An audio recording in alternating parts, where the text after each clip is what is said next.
எல்லோருக்கும் அஸ்ஸலாமு அலைக்கும் வரஹ்மத்துல்லாஹி வபரகாத்துஹு. பணத்தில் உணவில் பர்க்கத் ஏற்பட ஓதும் துவா.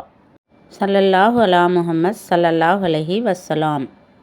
மாஷா அல்லாஹு லா ஹவுலா வலா குவத்தா இல்லா பில்லாஹி அஷ்ஹது அன்னல்லாஹா அலா குல்லி ஷையின் கதீர். அல்லாஹ் நாடியது நடக்கும். பாவத்திலிருந்து விலகவும் நன்மை செய்ய சக்தி பெறவும் அல்லாஹ்வின் உதவியை கொண்டே தவிர இல்லை. நிச்சயமாக அல்லாஹ் எல்லா வஸ்துகள் மீதும் சக்தி படைத்தவன் என்று சாட்சி கூறுகிறேன் என்று நபி ஸல்லல்லாஹு அலைஹி வஸல்லம் அவர்கள் கூறுகிறார்கள். இதுதான் இந்த துவாவின் பொருள். எதை கொடுக்க நினைத்தாலும் அல்லாஹ் நாடியதுதான் நடக்கும். ஆகவே நாம் அல்லாஹ்வை கொண்டுதான் உதவி தேட வேண்டும். இந்த உலகத்தை படைத்து வானம் பூமி மனிதர்கள் எல்லாவற்றையும் படைத்த அல்லாஹ்வுக்கே சொந்தம். உணவில் பர்க்கத் ஏற்படவும் பணத்தில் பர்க்கத் ஏற்படவும் இந்த துவாவை அதிகமாக ஓதி வர வேண்டும்.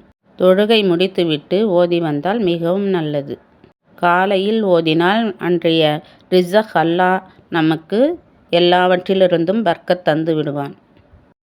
காலை மாலை இந்த துவாவை நாம் ஓதி அல்லாஹ்விடம் துவா செய்தால் நம் பணத்தில் உணவில் பர்க்கத் ஏற்படும், துன்பங்கள் நீங்கும், எல்லாவற்றிற்கும் நல்லது. நிச்சயமாக அல்லாஹ் நம்முடன் இருக்கிறான் என்று நினைத்து நாம் துவா செய்ய வேண்டும்.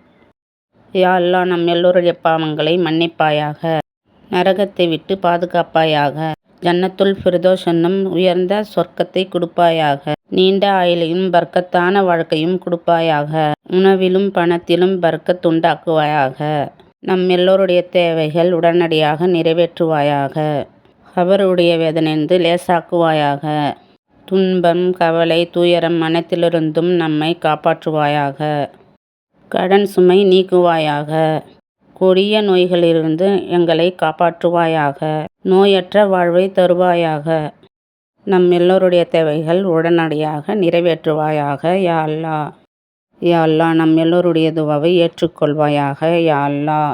ஸல்லல்லாஹு அலா முஹம்மத் வாலிஹி வஸ்ஸாபிஹி அஜ்மஈன் வல்ஹம்துலில்லாஹி ரப்பில் ஆலமீன். ஆமீன் ஆமீன்.